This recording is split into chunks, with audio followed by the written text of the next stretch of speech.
তা আপনি মাননীয় পররাষ্ট্রমন্ত্রী হয়ে বাংলাদেশের মুখপাত্র হয়ে যদি আপনার প্রতিটা বক্তব্যই যদি আপনাকে এক্সপ্লেইন করে বুঝাইতে হয়, তাহলে এই পদের যোগ্য আমি মনে করি যে আপনি না, মাননীয় পররাষ্ট্রমন্ত্রী। সংসদে এইবার ব্যারিস্টার সুমন রেগে যাইয়া সব গোপন তথ্য ফাঁস করে দিলেন পররাষ্ট্রমন্ত্রীর। ব্যারিস্টার সুমন পররাষ্ট্রমন্ত্রীকে এমন ভাবে ধুলাই করছে যা দেখলে আপনারা অবাক হয়ে যাবেন। তো বন্ধুরা, চলুন ভিডিওতে আর বেশি কথা না বলে সরাসরি আজকে আমরা ব্যারিস্টার সুমনের কাছে চলে যাব। তিনি কেন পররাষ্ট্রমন্ত্রীকে এমন ভাবে সংসদে ধুলাই করলেন সেটা আগে জানবো, তারপর আমরা চলে যাব পররাষ্ট্রমন্ত্রীর কাছে। সৈয়দ সাইদুল হক 242 অভিগম 4, আপনার সময় 5 মিনিট। ধন্যবাদ মাননীয় স্পিকার। শুরু করিতেছি মহান আল্লাহর নামে। প্রতিটা মানুষের জীবনে কিন্তু কপালে লেখা থাকে না যে উনি মন্ত্রী হতে পারবেন। খুব অল্প মানুষের কপালে লেখা থাকে উনি মন্ত্রী হবেন। আর এরকম ভাগ্য যাদের থাকে তারা মন্ত্রী হওয়ার পর, মন্ত্রী হওয়ার সাথে সাথে কিছু দায়িত্ব তাদের উপর অর্পিত হয়। Every achievement comes with a responsibility. আপনার জীবনের প্রতিটা অর্জনই কিছু না কিছু দায়িত্ব নিয়ে আসে। আপনি যখন একটা মন্ত্রী হিসাবে আসেন, তখন আপনাকে বুঝতে হবে যে আপনি কোনো অঞ্চলের মন্ত্রী না, আপনি সারা বাংলাদেশের মন্ত্রী। সারা বাংলাদেশের মানুষ পৃথিবীর যে জায়গায় থাকে না কেন, এই সকল মানুষের মন্ত্রী আপনি। আর আপনি যদি কখনো পররাষ্ট্রমন্ত্রী হন, তাহলে ধরে নিতে হবে সারা পৃথিবীর মানুষের বোধগম্য হয় এরকম কথা আপনারা দিয়ে পৃথিবীর মানুষ আশা করে। আমাদের মাননীয় পররাষ্ট্রমন্ত্রীর একটু দৃষ্টি আকর্ষণ করতে চাই। আমার মাননীয় পররাষ্ট্রমন্ত্রী, আমি জানি যে ওনার ভিতরে কোনো 2 নাম্বারই নাই, ওনার ইন্টেনশনের মধ্যে কোনো 2 নাম্বারই নাই। কিন্তু আমার কথা হচ্ছে যে বারবার ওনার বক্তব্য নিয়ে প্রবাসী এবং এই সরকার মুখোমুখি হবে কেন? আমাদের মাননীয় প্রধানমন্ত্রী জননেত্রী শেখ হাসিনা যেভাবে প্রবাসীদেরকে বিভিন্ন ভাবে সুবিধা দিয়ে প্রবাসীদের একদম কাছে নিয়ে আসার চেষ্টা করতেছেন, এই সময়ে মাননীয় পররাষ্ট্রমন্ত্রী যখন অর্ধেক বক্তব্য উনি বলতে চাচ্ছেন, আমি মাননীয় পররাষ্ট্রমন্ত্রীর কথা শুনছি, উনি বলতে চাচ্ছেন যে কেউ উনাকে টুইস্ট করে, উনার কথাগুলো টুইস্ট করতেছে। আপনি যখন প্রবাসীদেরকে বলছেন যে নবাবজাদা, আপনি কিন্তু বলতে পারতেন যে কিছু সংখ্যক প্রবাসী নবাবজাদার মতো আচরণ করেন। আপনি কিন্তু দেখেন, আপনার ভাই যখন সাবেক অর্থমন্ত্রী মাল মোহিত সাহেব যখন কথা বলতেন, উনি বয়স্ক মানুষ ছিলেন। অনেক সময় এই আপনি রাবিশ টাবিশ বলছেন, এগুলো মানুষ মেনে নিছে, কারণ উনি বয়স্ক মানুষ ছিলেন। কিন্তু আপনি যখন তার ভাই হয়ে, আপনি একজন শিক্ষিত মানুষ হয়ে যখন আপনি একদম জেনারেল ভাবে কথা বলেন যে প্রবাসীরা নবাবজাদা, তখন সব প্রবাসী তো আর আমার মতো ব্যারিস্টার না, আপনার মতো এরকম ফ্যামিলি থেকে আসে নাই যে আপনার সব এরকম বলিষ্ঠ কথা এবং লুকানো কথা, ভিতরের কথা সব স্বাভাবিকভাবে মেনে নিবে। প্রবাসীরা এমনি থাকে দুনিয়ার কষ্টে। প্রবাসীরা যেখানে নিজের দেশের বাইরে থেকে মানুষ একটু সম্মান আশা করে, মানুষ একটু সম্মানের সাথে কথা আশা করে। আপনি যখন বলেন যে প্রবাসীরা আসতে পারে, আপনি বিভিন্ন কথা বলছেন যে লাখের লাখ মানুষ আসবে। আপনি বলতে পারতেন যে আমাদের আইন বিচার ব্যবস্থার অবনতি ঘটতে পারে, আমাদের এই ধরনের সিচুয়েশনের অবনতি ঘটতে পারে। আপনি কিভাবে বলেন যে প্রবাসীরা এইভাবে আসলে এত মানুষ বেড়ে যাবে, চাকরি থাকবে না, আর শেষে একটা কথা লাগাই দিলেন, দিয়ে বললেন যে আমাদের চুরি চামারি বেড়ে যাবে। এর মানে কি? আমার মতো ব্যারিস্টার না হইলে বা আপনার মতো এরকম ব্যাকগ্রাউন্ডের একজন জ্ঞানী লোক না হইলে, সাধারণ মানুষ যদি সাধারণ ভাবে বুঝে, তাহলে মানুষ বুঝে ফেলতে পারে যে প্রবাসীরা চোর, প্রবাসীরা আসলেই এই দেশে চুরি হবে। তাইলে এই প্রবাসীদের কি সম্মানটা আপনি দিলেন? প্রবাসীদেরকে সম্মান শুধু মনের ভিতর রাখলে হবে না মাননীয় পররাষ্ট্রমন্ত্রী, আপনার মুখের মধ্যে দিয়ে প্রকাশিত হইতে হবে। আপনি খেয়াল করে দেখছেন, আপনি প্রতিবারই 1 মিনিটের একটা বক্তব্য দেন, এইটা বোঝানোর জন্য আবার 5 মিনিটের আবার আরেকটা বক্তব্য দিয়ে বলতে হয় যে না, আমি এইটা বলি নাই, আমি এইটা বলি নাই। তা আপনি মাননীয় পররাষ্ট্রমন্ত্রী হয়ে বাংলাদেশের মুখপাত্র হয়ে যদি আপনার প্রতিটা বক্তব্যই যদি আপনাকে এক্সপ্লেইন করে বুঝাইতে হয়, তাহলে এই পদের যোগ্য আমি মনে করি যে আপনি না, মাননীয় পররাষ্ট্রমন্ত্রী। বরং আপনি আরো ভালো কোনো পদ যদি থাকে, আমি মাননীয় প্রাইম মিনিস্টারকে বলবো যে উনারে আরো বড় যদি ভালো কোনো পদ থাকে, যেখানে সব মনে করেন যে সৈয়দ বংশের লোকজন থাকে, খুব ব্রাহ্মণ সম্প্রদায়ের লোকজন থাকে, ওই জায়গার দায়িত্বে ওনারে দিয়ে দেন। কিন্তু সাধারণ মানুষ, নির্যাতিত নিপীড়িত মানুষের নেতা হিসেবে আমি মাননীয় পররাষ্ট্রমন্ত্রীকে বলবো যে যদি একটু শিকারও হয়, তাহলে মাননীয় প্রাইম মিনিস্টারের কাছ থেকে শিখেন যে কিভাবে কথা বলতে হয়, কিভাবে মাননীয় প্রাইম মিনিস্টার দায়িত্ব নিয়ে সারা বাংলাদেশের মানুষের নেতৃত্ব দিয়ে যাচ্ছেন। আর আপনি উনার ক্যাবিনেটের হয়ে এই ধরনের বেফাস কথা, আপনার ইন্টেনশন ভালো, আপনার মনের ভিতর ভালো, কিন্তু মুখের কারণে আপনি কি এই প্রবাসীদেরকে আমাদের এই আওয়ামী লীগ এবং সরকারের মুখোমুখি দাঁড় করাই দিচ্ছেন না? আমি আপনাকে বলবো, যদি কথা বলতে এরকম সমস্যাই হয়, আল্লাহর হস্তে কথা বললেন না, তাও মাননীয় প্রাইম মিনিস্টারকে এইরকম একটা দুর্যোগকালীন সময়ে কাজ করতে দেন।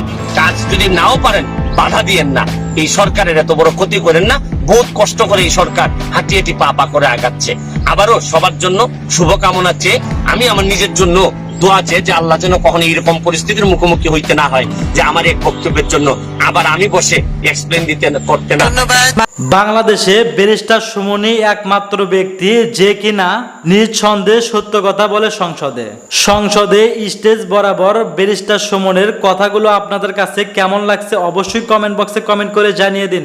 তো বন্ধুরা চলুন এখন দেখে আসি পররাষ্ট্রমন্ত্রী কি বললেন ব্যারিস্টার সুমনকে নিয়ে। এই ভিডিওটা একটু পরেই দেখাচ্ছি, তার আগে চলুন ব্যারিস্টার সুমনের ছোট্ট এই ভিডিওটি দেখে আসি। 25 কোটি টাকার রাস্তা বানাইতাম পারবো, এটা আগামী সেপ্টেম্বর থেকে কাজ শুরু হইব। 12.5 কোটি মাধবপুর, 12.5 কোটি সোনারগাঁ। ঢাকার থেকে সিলেট যে হেলিকপ্টার সার্ভিস চালু হইব, এরা মধ্যখানে একটু খার হইব। যেমন সিলেট থেকে যখন ঢাকা যায় তখন স্বাস্থ্যগঞ্জ এনা সার্ভিস খার হয় না, আমারও কইছে জায়গা দেও দিলে সোনারঘাট কোন একটা জায়গার মধ্যে আমরা হেলিকপ্টার দাঁড় করাইয়া এখানের মধ্যে মানুষ নাইমা 2 ঘন্টা থাকবো। আর রাস্তার যে কথাটা আমার কাছে উঠছে, 3টা ট্রাক্টর কিনছি। আপনারা কইতারেন যে ব্যারিস্টার কিতা এমপি ব্যবসা লাগাই দিছে না, তো ট্রাক্টর কিনছে কিতা হয়। 3টা ট্রাক্টর কিনা বডির মধ্যে লাগাই দিছে হইল গিয়া পাথর, ইট, বালু আর বিটুমিন। ভাইবা লেখা দেখবা যে জনস্বার্থে নিয়োজিত। আগামী সপ্তাহ থেকে দেখবা আপনারা রোডও সরকারের বার চাইতেছি না আমি উনকার। এরা কুম্বালা রাস্তা করবো, এর ভিতরে 1 টাকা তাই অমনটা অমন হয়। আর এরপরে ধরেন 6 মাস আপনারা চিল্লাইবা যে আল্লাহ রাস্তাতে চলন যায় না চিল্লাইতে আমি একলা রাস্তা আমি আনবো বরাদ্দ। আনলে পরে কিতা করবো, এমন এক কন্ট্রাক্টরে লাগাল পাইব ফাতলা করে মেরে দিয়ে যাবি। মুরগা এই মাথার থেকে এই মাথা তাইলে মুরগার ভাওয়ার সাথে আইয় সব। এরপরে আবার যে বগি আগার বগি। এর লাগে আমি 2টা শর্ত নিছি। একটা হইল যে কন্ট্রাক্টর হল তোমরা কাম করুন, সবাই রে টাইটের উপরে রাখছি। যে কোন লোক আমার কইতে পারবো আর এই তুই 2 নম্বর মাল দিতাছস কিতা। আর আগে ইটা কইলে কন্ট্রাক্টর হলতে ওসিরে ফোন দিয়া হইতো যে আমি আমার কাছে চান্দা চাই। উনকা আমার কোন এলাকার জনগণে চান্দা চাউন লাগে না, এরা সাহসী হয় না ওসিরে গিয়া হইতো। আমি কইয়া দিছি যদি ভাতলা দেখো খাম আটকাই দাও। আর আমার যে ট্রাক্টর আনছি এরা উনকা আমরা নিজের হাত টাকা দিও, ওই কাতাগুলা পড়তে থাকবো খালি। কালকে আমি উদ্বোধন করবো 3টা ট্রাক্টর সোনারঘাটার মাধবপুরে টানা ঘুরে বেড়াইতেছে।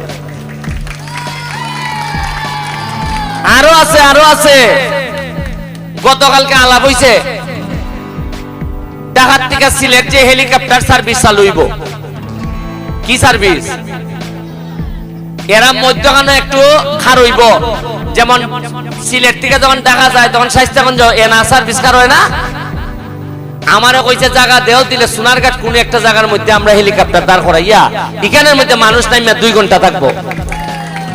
সারা সোনারঘাটটা ঘুরিয়া এই যে আমাদের চা বাগানিতা, এত সুন্দর সুন্দর চা বাগানিতা মানুষে দেখে ঘুরবো, ঘুরিয়া দেখবো মানুষে। আরো আইতাছে একটা 5 স্টার হোটেল বানাইমু সোনারঘাট মাধবপুর। অন্তত আমাদের 300-400 ছেলে মেয়ে কাম করতে পারবো এখানের মধ্যে। এরপরে সারা দেশের মানুষ, ওই যে শ্রীমঙ্গল আছে গ্র্যান্ড সুলতান, বাহুবল আছে প্যালেস, সোনারঘাট মাধবপুরের কুস্তা নাই। আমি সোনারঘাট মাধবপুর কুস্তা একটা না বানাইয়া আমি আল্লাহর কাছে চাই, আল্লাহ তুমি আমার দুনিয়ার থেকে নিও না।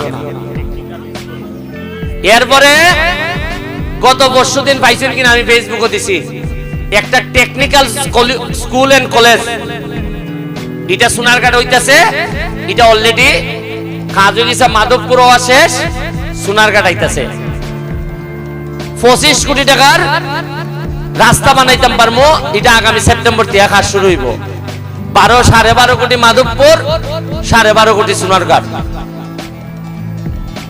এরপরে আপনারা জানেন কম্বাইন্ড হারভেস্টার ফাইবার কথা আছে 10টা, আমি অনুরোধ করে আরো 5টা বাড়াইয়া 15টা আনছি। ওই যে ধান খাটেছে দেখছেন নি, ওই যে ধান খাইতে ধান বইরে ওই একবারে বড় মেশিন যেটা এটা আনতেছে। এরপরে আবার আগামী কালকের থেকে আজ শুরু হইতাছে সাইফোর্স নামে একটা কোচিং সেন্টার আছে, এখন এরা অনেক উপরে গেছি। আমি যখন ছোট আসলাম তখন এরার আন্ডারে আমি IELTS করছি, টোফেল করছি। এরা এখন সিদ্ধান্ত নিছে কালকে থেকে ক্লাস শুরু হইতেছে, এরা ঢাকার থেকে শিক্ষক পাঠাইতেছে।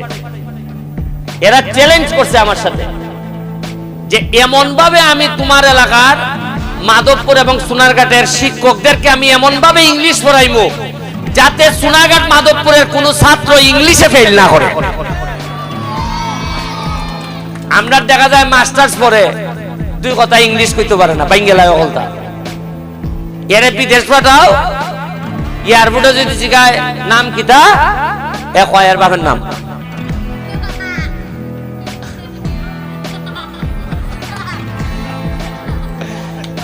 এরে যদি জিগাও যে এ জিগায় যে মালয়েশিয়া যাইতাম কোন বিমানে বেটা উঠতাম, এ কি তার ইংলিশ লেখা দেখে বুঝে না, মালয়েশিয়ার বিমানে না উঠা জায়গায় আমেরিকার বিমান উঠতো, কারণ ইংলিশ জানে না এক হইতো কিতা। আপনারা এয়ারপোর্টে গিয়ে দেখবেন আপনার অবস্থা, পট কইরা তো 3 লাখ টাকা দিলেন, 4 লাখ টাকা দিলেন, যাইতে গা জিগাইছেন নিজে এখানে গিয়ে কিতা করবে, একজনে নিজে গায়ে এখানে গিয়ে কিতা করবে। আপনারা তো মনে করেন একটা বিদেশের ভিসা ওইলই মনে হয়, এখানে মনে হয় টাকা গাছ থেকে পরে আর ঘুষ মেরে খুঁজে আইন যারা গেছে এরা টার বাইতেছে কিতা করতেছে। মাধবপুর, খালি মাধবপুর 100টার মতো ইন্ডাস্ট্রি হয়েছে, 10,000 20,000 করে শ্রমিক এক একটা ইন্ডাস্ট্রির মধ্যে। আমি তো দেখতেছি এমন অবস্থা আগামী 5 বছরের মধ্যে এমন একটা তাল ধরতেছে যে মানুষে আফসোস করবো, হারে সোনারঘাট যদি একটা ফুরি বিয়া দেওয়া যেত। বাইরের মানুষে আফসোস করতে হইব যে সোনারঘাট একটা ফুরি বিয়া দিত। আপনারা যদি খালি আচার আচরণটা ঠিক রাখুন, খাদ্য মাজ্জা কমাই দেন, তাহলে আমরা সোনারঘাটটারে কই নেই দেখি। পররাষ্ট্রমন্ত্রীকে নিয়ে ব্যারিস্টার সুমনের কথাগুলো আপনাদের কাছে কেমন লাগছে অবশ্যই কমেন্ট বক্সে কমেন্ট করে জানিয়ে দিন। আর হ্যাঁ, আমার মতো আপনারাও যদি ব্যারিস্টার সুমনকে ভালোবেসে থাকেন তাহলে কমেন্ট বক্সে লাভ ইউ বস বলে একটি কমেন্ট করে যাবেন। আর হ্যাঁ, ব্যারিস্টার সুমনকে নিয়ে এমন নিত্য নতুন আপডেট খবর সবার আগে পেতে এখনই আমাদের পিচ্চি সাকিব চ্যানেলটি সাবস্ক্রাইব করুন।